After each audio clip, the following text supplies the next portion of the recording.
back once again with Buffum Updates. I'm your host, or co-host, should I say, Big Dog Chico, and I got my guy Adam right here with me. We had a little technical difficulties, but we are here with you guys to bring you guys some more updates from the Buffs, aka Buffum Updates. Adam, how's it going? Let me know how you're feeling, and let's check on his microphone. Is the microphone doing good so far?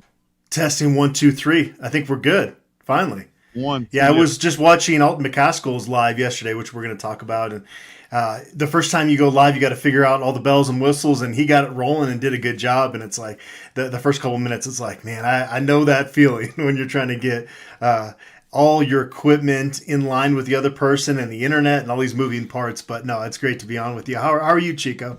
Oh man, I'm good. I'm good. We getting through these technical difficulties. Like you said, I watched Alton do the same thing. I even sent him a text trying to help him out.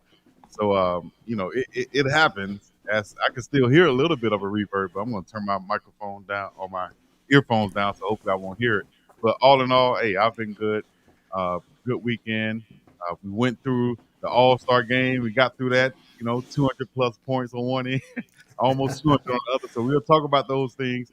Also, the NCAA football and a few other things we can cover right now.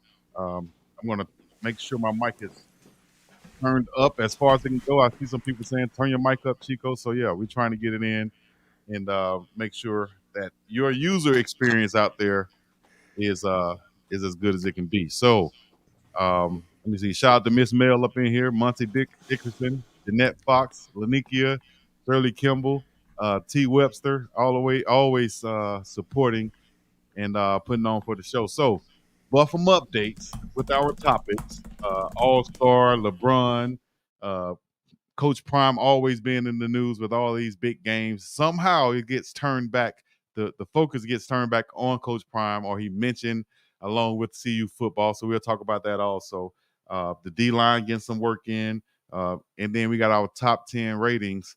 At least for CU players for the NCAA Football 25 coming out. Their first one in 13 years. We'll get on to that also. So first off, tell us about how did you watch and how did you feel? We got to get into it because we talked about the Super Bowl last week, and this brings us right into or the week before, right into what we can talk about this week, and that is the All-Star game in the NBA. So what did you feel about that, watching that game, and what is your outlook on it? You just have to watch it through the proper lens, right? Because it's not real basketball. And as a player, I was about trying to get buckets and not play defense. But as a viewer, I like to watch some defense. And you don't get a whole lot in the All Star game. I think the NBA was telling those guys, hey, can we up the care factor a little bit in terms of making it still a showcase, but a situation where folks can tune in and actually see a little bit more effort. But I don't know how you can incentivize it to be that way. So maybe just appreciate it for what it is. I've always enjoyed All Star Saturday Night a little bit more with the dunk contest and Little Mac. He kind of reminds me of Little Mac. Did you ever play the Mike Tyson's Punch Out back in the day Oh, yeah, on the NES? for sure. I guess that's dating myself too, but yeah, for sure, Mike Tyson Punch Out. Definitely dating ourselves, but you can still like find that stuff online. All you have to do is search it, and you can play it in about 5 minutes on your Mac or PC. But when he gave Shaq the ball, it was like kind of that final scene when you see little Mac and Mike Tyson on the same screen. But obviously, a little Mac in the NBA. I'm even blanking on his last name, but he's a heck of a dunker. And Shaq were working together. That was a fun moment. He definitely both years has deserved that dunk championship. What are your thoughts on it? Yeah, Matt McClung is his name, and he did a dunk I've never seen before when he jumped up that thing and got the ball, took his hands off midair, and then still dunked it. Oh, that was nice right there. I never I seen think that. one of the judges thought that he bobbled it, and that's why he got a 46 from one of the old school judges. Yeah, Kenny Smith. He was trending on Twitter because people were saying that he was just going in on the judges, but he was right. He was saying Dominique Yeah. Wilkins might need some glasses over there because they didn't see that, and the judges he was ripping them because apparently they missed the fact that he jumped up in the air, took his hands off the ball, and then dunked it. That was nice. I'll give him a cold blooded on that one because that was really nice. Yeah. Boom. But my guy Jalen Brown, I'm a big Celtics fan, and I was just a few weeks ago telling you that D Brown with the no look dunk back in '90 was like my inspiration to become a Celtics fan, and he tried to pull off. And so I give him credit for trying to pay homage to a former Celtic, especially he wears 7, D Brown wore 7 for the Celtics, same last name. Right. I've got a Brown shirt. I don't know, maybe it's D Brown today and Jaylen Brown tomorrow, but he lacked execution. He didn't even get into the no look part of it until he'd already dunked the ball. So that part of it was frustrating. But no, it's always fun. That when the dunk contest went, there it is, right there.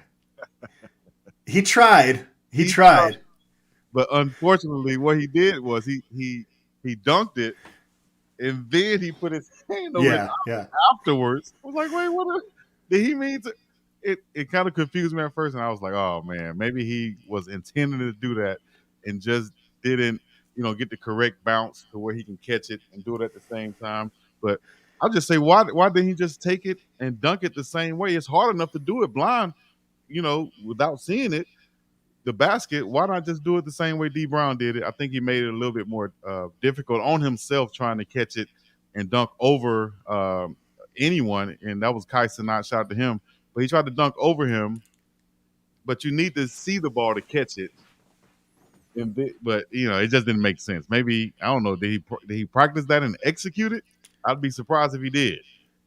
If it looked like that when he was practicing it, I think Jaylen Brown has enough pride that he wouldn't have pulled it off. But if you could combine, Cedric Sabalas way back in the day did a blindfold dunk where he basically put a blindfold on, paced out his steps, and pulled it off.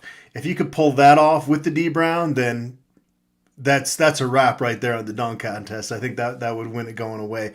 And I do question whether Cedric Sabalas could see through that blind hole. We're going way back in the '90s here, but yeah. If you could somehow just make sure you can see a little bit through that thing, but make it seem like you can't from the outside, that would work pretty well. Did you have a favorite dunk? Was it the dunk that folks thought he had bobbled? I mean, because that was an incredible dunk. There were probably 3 dunks that he pulled off that I don't know if we've seen in the dunk contest before. Yeah, exactly.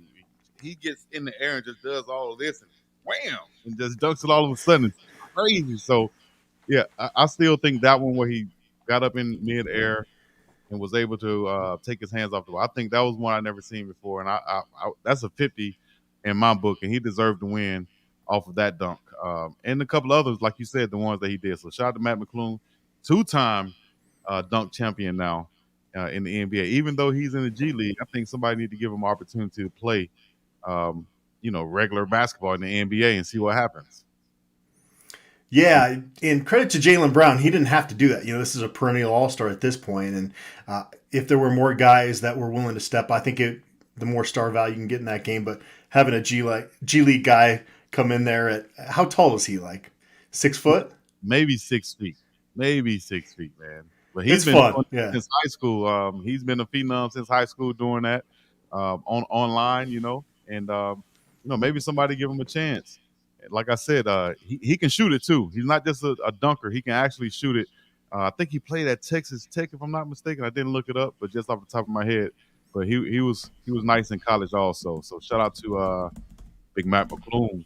Again, another dunk contest championship and All-Star Weekend. I think another thing about All-Star Weekend we can discuss, and that brings us back to our Buffs, Colorado and Coach Prime, which is, let me see if I can pull it up here. And it's just amazing how no matter what's going on, the big game, Super Bowl, somehow we was talking about Colorado and Coach Prime.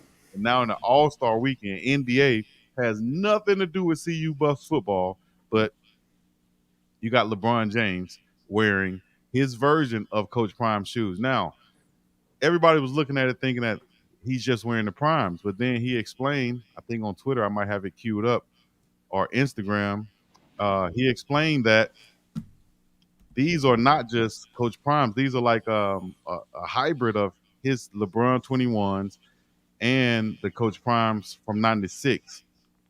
And if I could bring it up here, I'll let LeBron speak for it himself. Welcome to the show, LeBron James. How you doing, LeBron? Let's see what LeBron said, though, about this real quick. Like, we see. It's on Instagram. Everybody can check it out. But this is what he said. Right here. These are LeBron 21 mixed with the Prime Prime Deion, 96. So you see the little subtle differences on there. He said these are the LeBron 21s mixed with the prime Deion's 96s, which of course was made for diamond turf, not basketball. So you see a little bit of the differences there with the Nike sign on the back instead of the air bubble and a few other graphics on the bottom of the shoe. But I think they're made now for more basketball rather than diamond turf or cross trainer type that we used to see back in the day. What did you feel about LeBron wearing Coach Prime shoes on the court, getting iconic dunks in the game, and Coach Prime and CU is mentioned during the All Star game? It's crazy that this is kind of everyday living now as a Colorado fan that you see your program represented in this way, and hopefully folks don't get numb to it because it's pretty cool. You don't have to be whatever your feelings are on LeBron James, whether you're the biggest fan or you're not the biggest fan. Him representing Colorado with those shoes is awesome, and hopefully again we don't get numb to the fact that this is pretty awesome for the program. What about you? Is that maybe something that could ever hit the stores, or you think that's just kind of a hybrid that LeBron, because he's LeBron, gets made for him just for the All-Star game? Yeah, great question, because I was thinking that they were going to hit the store, but looking at this complex article right here and what you just said, kind of, you might be right. It might just be one of those one-of-ones type deal that LeBron wears, and then it still promotes the fact that Deion has the DT 96s out there coming out, and they just fused them together for the All-Star game. Or this could be an actual version or release from LeBron James and Nike. Who knows? But they look good to me, and I think if they release them, people will be buying them, and they'll be flying off the shelves, just like the Coach Primes did when he released the 1500, and they sold out in like 15 minutes. If that, I think the same thing would take place with these LeBron 21s. Remember there was that rumor that LeBron was coming out for the USC game this fall? If LeBron does ever come out to Folsom Field, are we even going to know about it, or is this going to be like a secret detail that gets him in and out? I can't imagine he's going to be standing on the sideline all Kevin Garnett, Dr. J, and Paul Pierce from this last year. He'd have to kind of keep himself a little bit more under the radar, right? Yeah, I think if LeBron is on the sideline, then shouts out to everybody who was there. You can name them all the greats, all the legends, entertainment, music, sports, whatever, movies, whatever. If LeBron James come on the sideline, I can see some players might be losing a little focus. Say, hold on, let me go say something to LeBron. Or either in the locker room, somehow you got to rub shoulders, brush up against him, shake his hand, speak to him, something. It's LeBron James. It's GOAT James, as Shannon Sharp would say. It's a difference, I think. So no, that's fun though, and yeah, again, 2 years ago I couldn't have fathomed. You was the basketball guy, though. You was the basketball guy. I played too, but you was the basketball guy, and these shoes right here, if they were basketball shoes like this, and like you said, you like the lower cut ankle shoes rather than a higher top, could you wear these? Oh yeah, that's it right there. Yep. Yeah, so it's nice, man. So, like I said, CU is somehow getting in the conversation, no matter what the game is, no matter what the event is.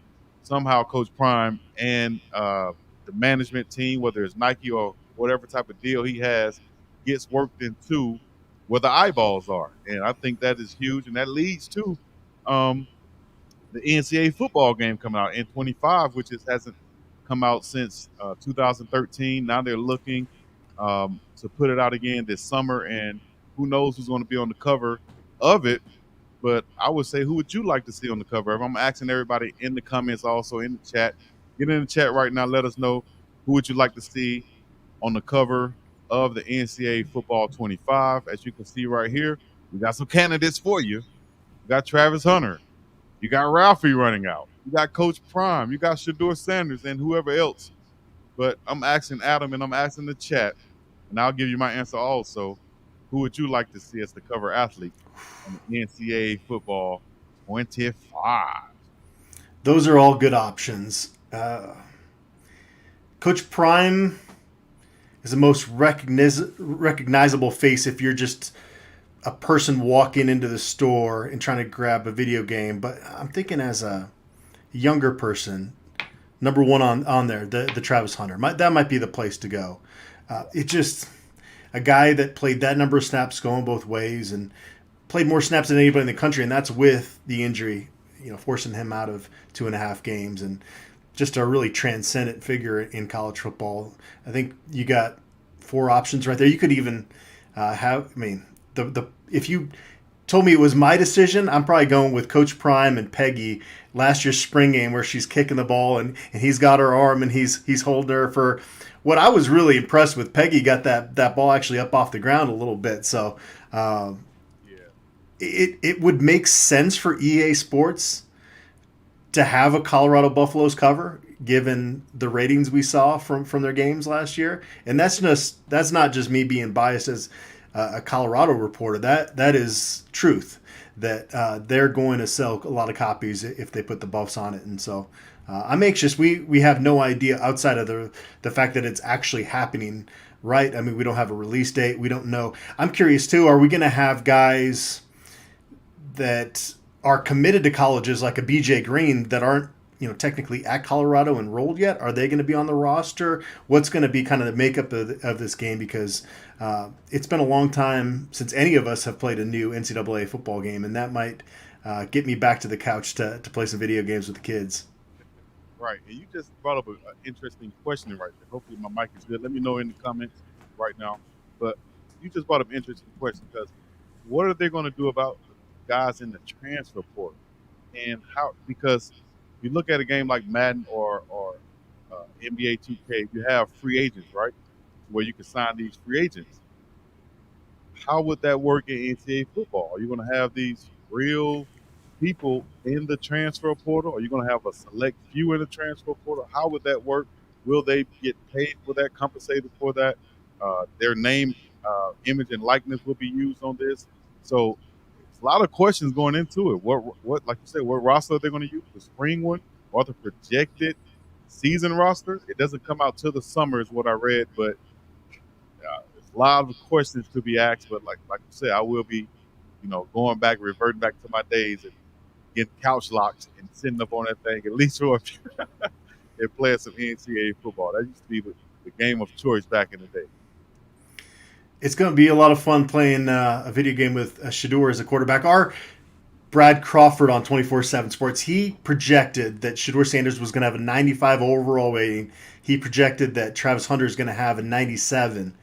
What do you think? Is that pretty accurate? They had Travis with his projected best attribute being agility. I would agree with that. And then they had Shedeur with his best attribute being throw power. That I wouldn't say that's wrong, but I would maybe trend towards accuracy in terms of his top attribute. For Shedeur, Shedeur, yeah, definitely accuracy. But I saw some people saying throwing power. So yeah. I would probably say, thinking about it, I would say awareness. Awareness should be up there too, and that's going to be in the place of I think I hear some feedback, but that's going to be in the place of reading the defense, knowing where to throw the ball placement, escaping sacks and that nature. So I think that'll be his highest attribute: awareness, and then the pass accuracy, and then the throwing power. I would think for Shedeur Sanders, but there's a lot of other guys that's going to be looking for their ratings. Also, you mentioned Alto and his questions and answers. He kind of spoke on this when someone asked him what did he think his rating would be. I'm gonna bring that up shortly, but or either I could tell you what he said, because I don't know, we having all type of difficulties today. But I'm gonna tell you what he said. Alton said, and y'all can go find this on his page on YouTube. His questions and answers live from yesterday. They asked him, "What do you think your ratings would be?" He said, if they're going to slight me, then maybe 82, maybe an 80. Even they can go down to the 70s because he's coming off an injury. But they have to respect I say higher than that, because they have to respect what he did at Houston. Double-digit touchdowns, almost 1,000 yards. They have to respect that, knowing that to his potential, what he could bring. based off of what he did. So I think he'll be one of the highest rated guys. Um, who are some of the other guys on the team that you think will be in that higher rating category? Well, sticking with Alto, it's good that he has a little bit of awareness of kind of setting expectations that I've been a little bit off the radar for a minute because he didn't get on the field a whole lot this past season outside of a couple games until they decided to shut him down and redshirt him. But you talk about maybe the guy that has the biggest upside in terms of what his rating would be on this game and what you'd remake that rating to be at the end of the season. You'd be hard pressed to find a player that has more upside than him. I am kind of curious because to me, if I'm starting to go down the list of who would be the next top guys in terms of their rating, BJ Green, who is at Arizona State right now, just finishing up his undergraduate, but he signed financial aid agreement with Colorado. He is sold to be a Buff. And Will Shepard at Vanderbilt, he's still there finishing up his undergraduate work at Vanderbilt this spring, is going to be on campus this summer.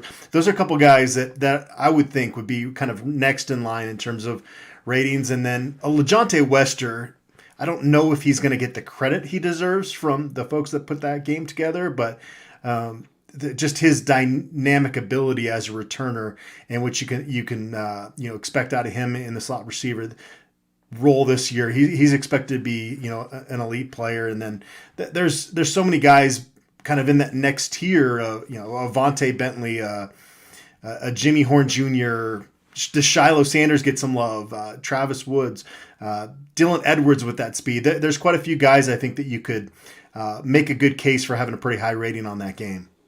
Yes, indeed. I would, if I would have to say some of the guys who might be left off or underrated. You name DJ Green, of course, I would say him. I like Big Tyler Johnson, a big offensive lineman. He should be highly rated. He has a high PFF grade for the NFL going into next year. Alto, of course, Dylan Edwards, you named, Shepard, Levante Bentley, BJ Green. I like Metayer also. Shedeur Sanders should be up there in the 89, 90, 91 range, in my opinion. His hit power should be amazing. He should have high awareness also. Dylan Edwards' speed should be off the charts. A guy like even Khalil Benson coming over from Indiana, all the sacks or all the snaps he played without giving up many sacks. I think it was only one on the books. I think he will be huge in this. But Travis Hunter, I wouldn't be surprised if he had a 90, 97 to a 99 rating, especially in the stamina department. Stamina, awareness, Oh, and yeah. he should be up there off the charts. Especially if he's the cover of that game. It's crazy you mentioned Tyler Johnson and Khalil Benson. I mean, there's probably 6 Colorado offensive linemen. If you told me EA Sports made them the highest rated Colorado offensive lineman for this game, I wouldn't be shocked. It wouldn't even shock me if it's a Jordan Seaton just because of all the buzz that he's created. Probably not Tyler Brown because he doesn't get as much, kind of like Alton McCaskill, a little bit under the radar because he didn't play this last year, but you could make a case for him deserving to have a high rating. Who am I forgetting? Savion Washington, is the guy that we forget about that, is back and going to be competing for a starting spots. Justin Mayers, he can make an argument to be the top rated O lineman as well. Exactly. Let me see. One other guy I might be missing out on that I didn't name. Why you said Wester, right? Johnson Wester. He has to get some respect. Even Jimmy Horn Jr. Shout out to Jimmy, who had a lot of catches last year, led the team for a long while, and put up some good numbers. So, we'll wait and see, but I'm sure everybody's excited to see themselves on the game. I remember my first time seeing myself on the game. I was more of a Madden player, but when NCAA came out of I got to play with myself and see how, okay, they respect my speed a little bit. All right. So you look at it and you kind of, rate yourself and say, what can I work on? That's how they see me. Okay, I can work on this also. So it's a different experience to see that and to play with yourself on that, on the game. How many touchdowns did you score virtually with yourself on that game? If it's under 100, I'm going to lose respect for you. Right. 'Cause- I'm throwing to myself. You better believe it. I'm throwing to myself, and I'm yelling, "Get open!" If I'm not open or whatever, yes, I'm throwing to myself. So, in my case, just like Alton said, once he gets the game, he's going to be a 99 anyway, so it doesn't matter. So that means that I don't care what my rating is, I'm going to use it like I have a 99.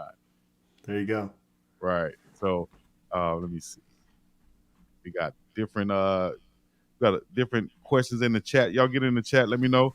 Shouts out to William Berry for the $5 super chat saying Juju Lewis reclass 2025 quarterback is going to sign with CU. He revisiting in March. He wants to be coached by Pat due to his 20 years NFL coaching experience. Nice. I appreciate that, William Berry. Shout out to Julian Lewis. You covered him last week, I think, on or at least a couple weeks ago on Adam Explains. Anything you want to say about this? On the super chat right here. I saw that he will be coming back. Yeah, I'm not going quite that far, but all I've heard is that Colorado's in the mix.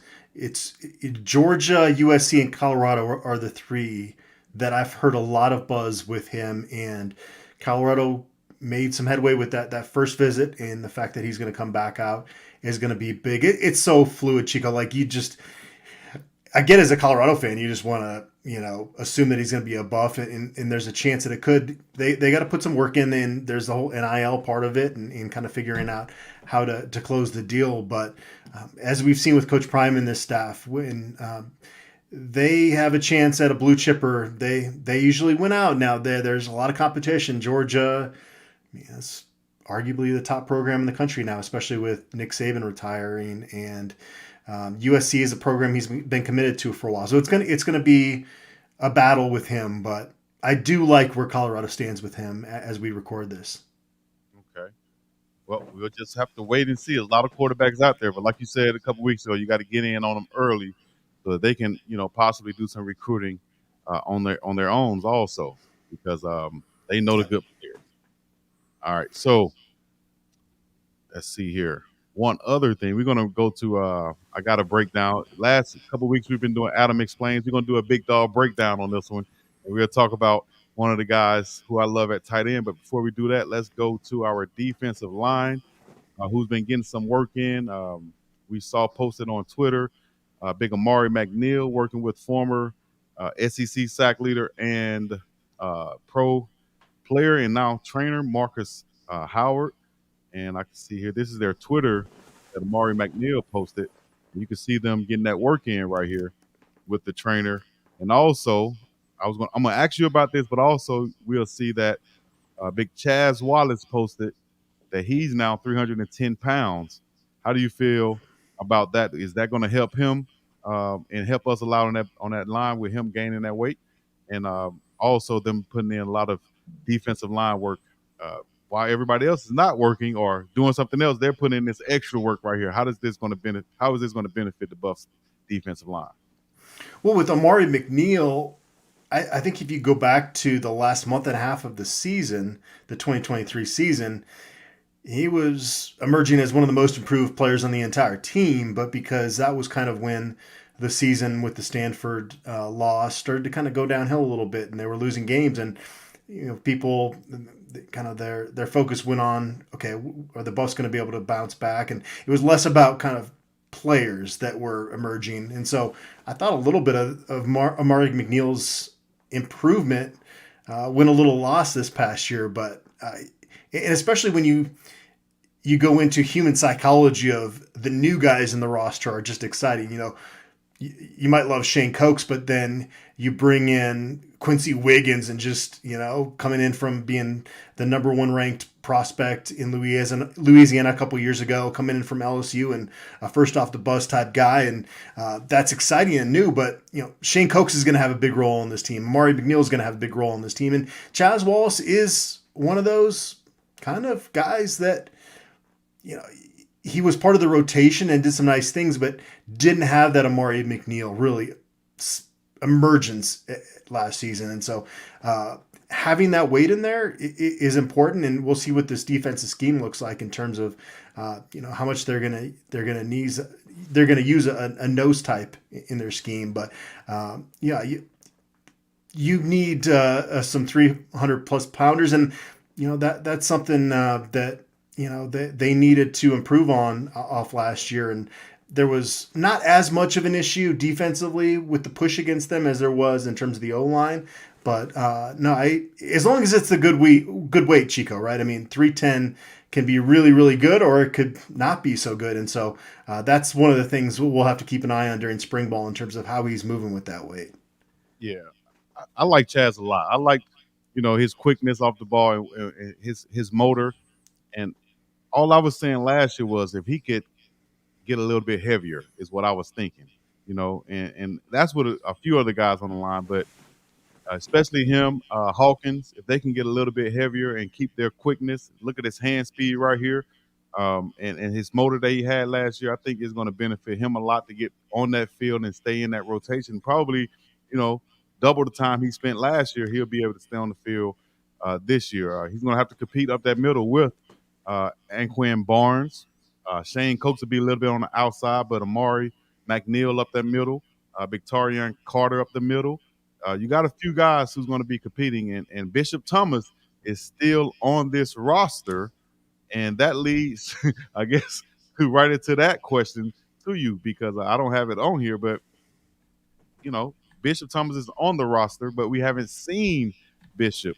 Do you have anything on that, or what are your thoughts on that? Should I say, with Bishop Thomas being on the roster, and also Chick Dawson off the roster? You just had to watch the behind the scenes stuff last fall to know that Coach Prime really enjoys Bishop Thomas as a young man and wants him to really get it together and mature, and that was put out in the forefront. And I don't think that was by mistake. I think that was by design. That this is a time, Bishop, that you've got to grow up as a young man. And if he was suspended late last season and he stepped up to the challenge, and he's going to be out there for spring ball, then that's great because not only does he have that great personality, but he brings some real great athleticism in the trenches, and was a guy that caused a lot of problems, during preseason camp last year. Had a few flashes this past season. He maybe had my favorite play of the entire season in the TCU game when he just completely buried the TCU defender into the turf in the end zone. And there's a line Coach Prime had about Jordan Seaton that he doesn't want to just bury guys. He wants to make them a sprinkler. And that's what Bishop Thomas did on that play. And Shane Cokes had a couple of those moments as well. And I love it. That is a mentality he plays the game of football with it that you can't not get behind it if you're a Colorado fan. With Chick Dawson, he was dealing with injuries. I'm anxious to hear if that's official, what the deal is there, and because he had that big game, 2 touchdowns this past season, and we didn't see him a whole lot due to injuries. So I don't know if that's official, but if he's not able to play, that would be a bummer because he's got obviously some great speed and could have added some things to the mix for Colorado. Now they are pretty deep at receiver, so it's more you feel bad for. If that is indeed the case for Dawson, then you do the team, because I think they're going to be just fine at that position. Yeah, you're exactly right on both of those issues, in my opinion. So we'll see how it plays out. Shout out to Chick and shout out to Big Bishop. Hopefully they can, find their way, whatever it is that'll be best for them, whether it's coming back to join the team or whether it is moving on to some other place. Hopefully they can find a way to be successful in whatever they do. Shouts out to everybody in the chats once again. If y'all got any questions, let us know. Shelly R said, thanks all. I'll look it up. Oh, okay. Now shout out to somebody else out there also. So, yeah, I think Bishop, he can bring, something else up that middle. If he come in with the right mindset and stuff. Chick, like you said, you kind of heard it for him rather than the whole team because there's so much depth at wide receiver. If Bishop doesn't come, I would like to see us add another defensive tackle in place of him. But, it's all speculation right now. We'll based off the roster that was posted online, but we'll wait to see how it plays out in the future. So Adam, you can let us know what we're going to do next then. Let's go right into it. As we transition to that, I do want to say one last thing here, Chico. I want to see more Bishop Thomas on kickoff coverage too. That was another moment. It was again kind of late, right before he got suspended, where he just what game was that? Do you remember? It was a home. It was a home game for sure. I thought it was a couple of games because I remember being like, "Why is Bishop out here on kickoff?" I've never seen that before. I tried to go back into my memory. Have I ever seen a defensive tackle on kickoff? Now I've been around a lot of athletic defensive tackles, but just my mentality would be I'm not going to let the big guy run down the field, sprint down the field on a kickoff, knowing that it's going to be likely going into the end zone, right? So that's just a sprint wasted. And now he's a little bit put in the backup linebacker or something, I would feel. But he went down there and proved me wrong. I had to shut my mouth up on a live stream because he smacked somebody in the mouth. And I said, well, leave him out there then. Yeah. Because he produced. So, shout out to Big Bishop, man. Big athletic. You saw him riding a skateboard in the Coach Prime series. Yeah, Chico, I'm going to set you up here. We've done Adam Explains. The past couple weeks I've talked about some different recruiting topics. And you being a former tight end yourself, having scored over 100 touchdowns on EA Sports, which is pretty impressive. I want your breakdown of Chamon Metayer. I'm totally butchering that, am I? Metayer. It's okay. Metayer. This is a big piece to Colorado's roster, especially you looked at it last year. Michael Harrison, he stepped up big in big moments. In that CSU game was a great story for a former walk-on, basically helping lift the team because so much of the focus had gone on some of Colorado's other players, and he took advantage of that. But I think Chamon is a little bit more of a well-rounded tight end, and I'm anxious to kind of hear your breakdown of his game and what Buffs fans can expect from him this season and going forward. Yeah, shout out to Chamon Metayer and also our former tight end last year, my guy Michael Harrison, who did a great job. I have his stats right here as 31 catches last year, 284 yards, 5 touchdowns, averaging 9.2 per catch. Pretty productive for a tight end, especially one coming from a wide receiver position, moving inside the tight end and didn't even play, a large amount of snaps. He was only in there for situational ball offensive calls, and he made a lot of plays in that CSU game. And 5 touchdowns on the season is huge because if you compare it to Metayer last year, 23 catches, 258 yards, and 5 touchdowns, but he averaged 11.2 yards per catch. So he's going to bring that receiver element. He looks at himself as a route runner, he says. I should pull it up right here. But the thing that he's going to bring that's going to be different from what my guy Mikey Harrison brought is this guy's a more of a true tight end. He's more of a big body, 6'5", 248, 250 pounds. He's going to be on the end of that line, being able to set that edge in the run game. Is going to open up situation where a coach can call play action pass now in goal line.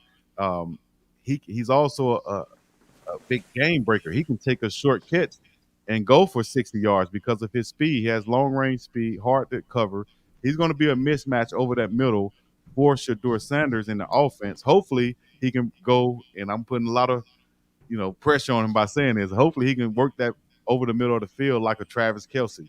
And we had a lot of talk about option routes last year, but him running non-option routes like just streaks up the middle of the field, post routes, 7 routes, crossing routes, a lot of things like that. He's going to be able to just wreak havoc over the middle of the field against those linebackers and safeties. Like I said, a bigger body didn't have what he wanted to have in the receiving game at Cincinnati last year, so he figured out a way to, hey, if I can get in the transfer portal, get over here to Colorado and work with a prolific passer, someone who's going to be in that Heisman race like Shedeur Sanders, that should up his numbers.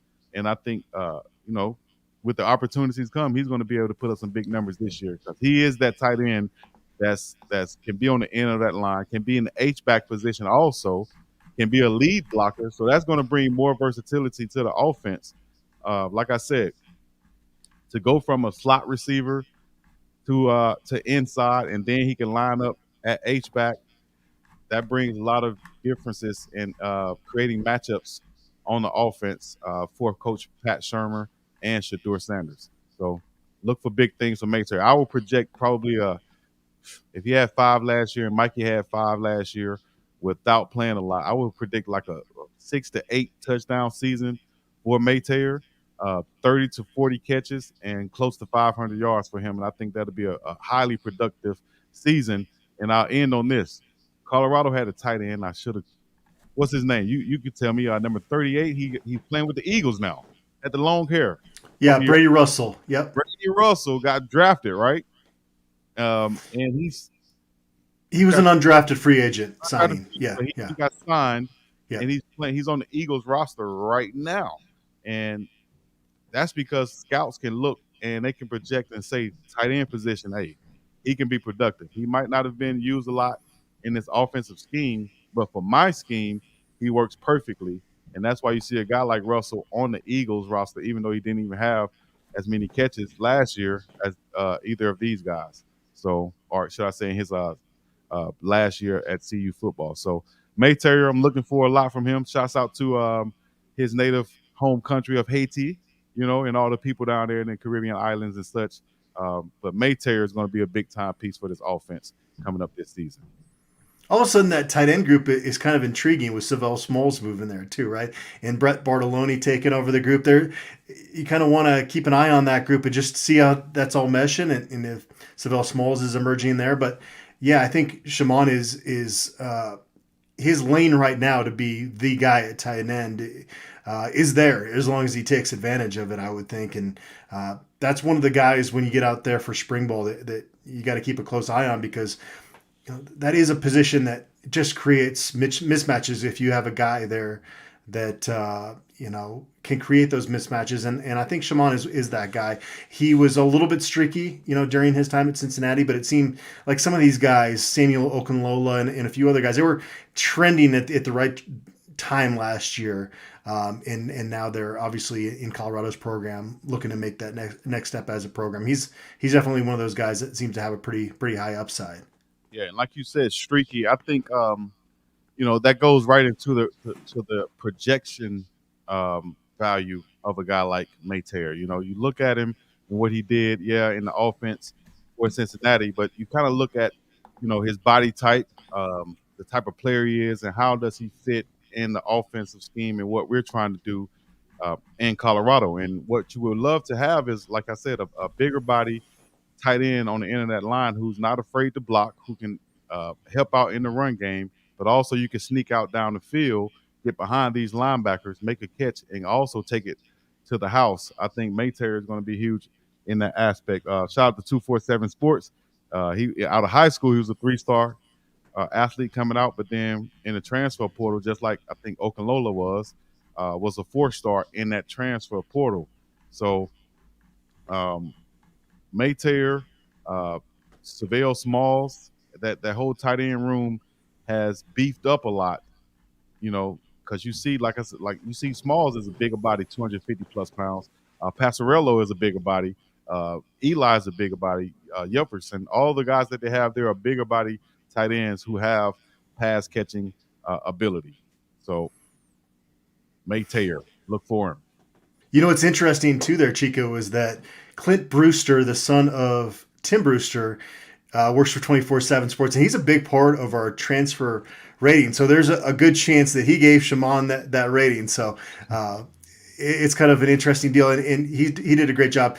His Tim Brewster's son, Clint Brewster, I mentioned, was a quarterback at Mullen High School here in Colorado, signed with Minnesota when Tim Brewster was a head coach up there and played some college ball. So he was a fun quarterback back in the day. It used to be that Mullen was kind of the powerhouse here in Colorado, and now Clint's doing great work with 24/7 Sports. It's kind of a thankless job because if you haven't rated a fan base, every fan bases commit as a 4 or 5 star, they're angry with you, but they really are pretty meticulous about that. They get into the huddle and they're not just watching highlights, they're getting into game footage, and these are guys that played the game, know the game, and they're reaching out to folks. And so I have issues with some of their ratings, and everybody does because it's very subjective.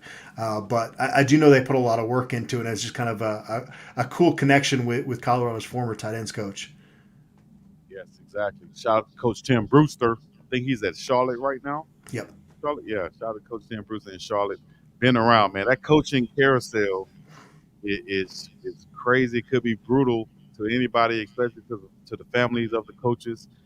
We've seen guys move from here to there, cross country. Just for example, like we could take a pick of anyone, Sean Lewis. Even before he got to Kent State, they just start at Kent State. You go from Kent State to Colorado to California, right? From Ohio to California in a matter of a couple of years, and you probably didn't even think that, but an opportunity come about to coach somewhere else, and you have to take it. You can't kind of pass on it. So that's what a lot of these coaches' life is right now, jumping from place to place. Nick Williams from Georgia to Texas to Colorado to Syracuse, and who knows how long he'll be at Syracuse because another opportunity could come up and he could end up in Alabama somewhere, all of a sudden. So, have you ever thought about being a coach in any sport, and how do you feel like all of that moving could affect family? Yeah, I don't think I could pull that off. That it's a special person that in family and these wives that have to do that. I mean, let's be honest, they might be the real saints in this whole thing because that's a tough deal. Even if it's having to uproot your life and you got to figure out everything new every time you move, and so you need that rock in your life to be able to do that. All I've done is coach youth stuff, and I enjoy that part of it because it's lower stress. But I don't think I'm built for that, Chico. I'm built for jumping on Zoom with you. What about you? I'm built for jumping on Zoom with you, dog, because you want me there. I coached the receivers when I first got done playing football overseas. I went back home before coming to Hawaii or after coming to Hawaii. I went back home, um, coached youth league, then had an opportunity to coach with a smaller college that was in my hometown, wide receivers. And I knew they had a receiver from Florida State, actually. Shout out to Fred Rouse, who went on to play in the Canadian League. They had him there, but they said they didn't have a wide receivers coach or he left or something. Chico, would you come coach our receivers? Well, sure I will. So went over there to coach. I think my first day reported like 7 in the morning. Didn't get home till 6 at night. And I had just had a little baby girl at the time. And they were only paying like a stipend or something. I was like, wait a minute, timeout. What I said when I was playing that I wouldn't get into because I saw how long my coaches were there at the facilities. I was like, nah, I wanna live my life. I don't want to dedicate it to being in this facility all the time, and then never knowing when you have to get up and leave or move because you can get fired or the coach can get fired. So, like you said, I wasn't built for that, dog. And as the youngers would say, I ain't about that life. And you can't like a lot of jobs.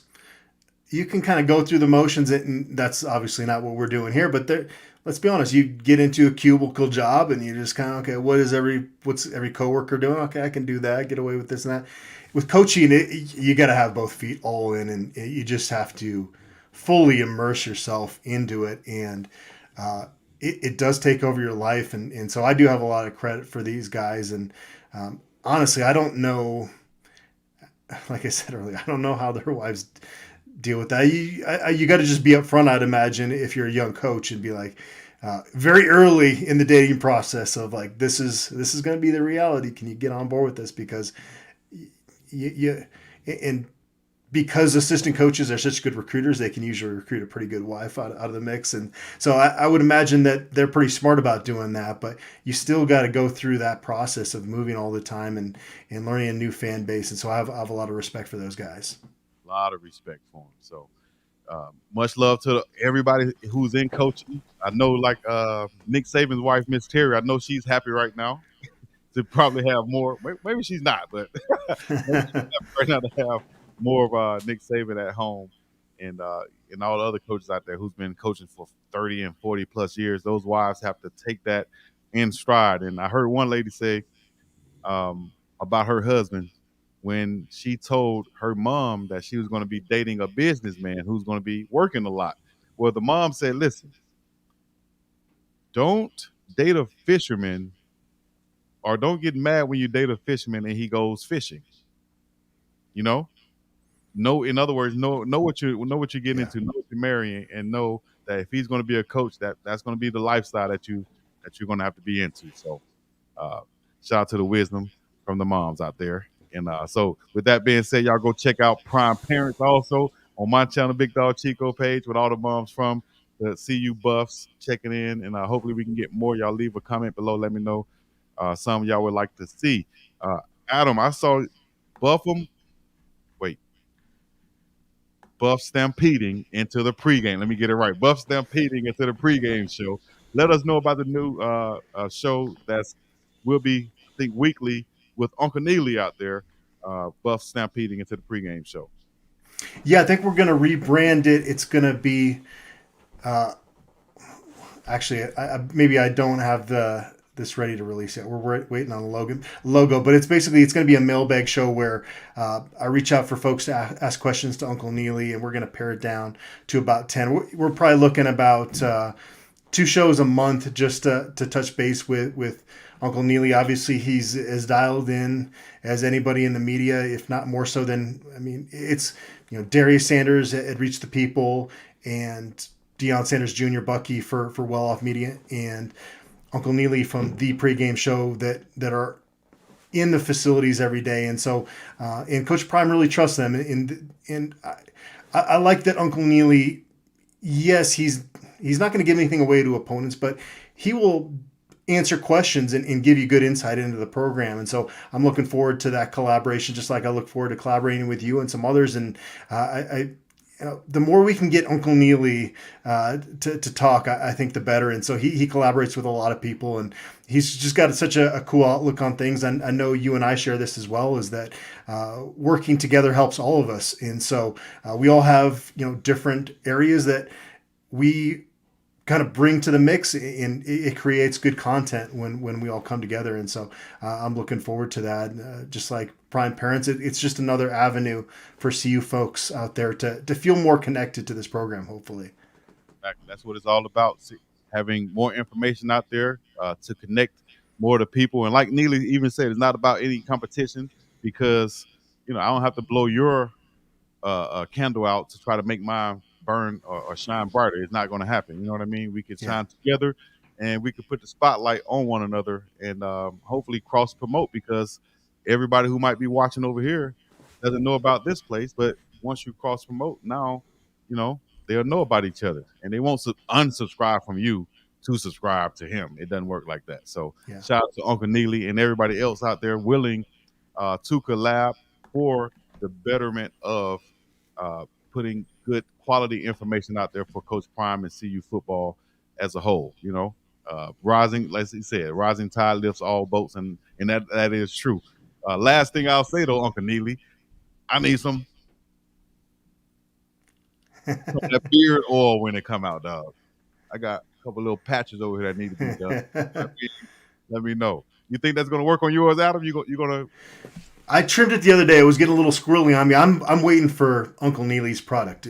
That's all I'm waiting on to grow this bad boy out. But it's going to be called In the Bag with Uncle and Adam, and it's going to be a mailbag show. I had a brain freeze there for a second, but yeah, no, we'll see. He's part of the problem is that my gray kind of grows in different spots, and so every once in a while, like Coach Prime says, ain't no shame in my game. Little just for men's. Every once in a while, if it's just not looking like it's uniform enough. But maybe when I get the Uncle Neely product, I will just go full on board. And in about 10 years, Chico, I'm going to be full gray anyway. So I'm only going to fight this so long.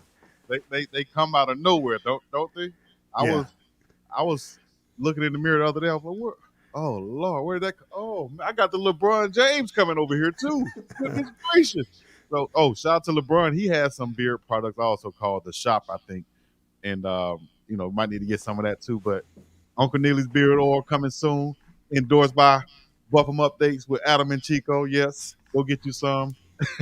And look for more to come from myself and Adam on Buffum Updates, man. Adam, let them know where they can find you at if they don't know already. BuffStampede.com and on X/Twitter at AdamCM777. Hold on, let me put that up there for you. Go ahead and say it one more time. Head to BuffStampede.com or on Twitter at AdamCM777. There you go. And you can follow me on Twitter /X at Chico Cleveland. Also the Big Dog Chico Show on Twitter, Instagram, Facebook, and such. BIWDOWG. That is I. And more to come. And each and every week, we're going to hit you with the Buffum Updates right here on the digital airways, as Stephen A. Smith would say, on the digital airways of YouTube, Facebook, Instagram, and Twitter. All right. Adam, thank you once again for another show. This is episode number 4. Yeah. Episode 4. Right, many more to come. Yeah, I appreciate you, Chico. We'll be back next week with episode number 5. Buffum Updates. We up and up out of here. Peace in the Middle East. Sure, y'all. Buffum Updates. Buffum Updates.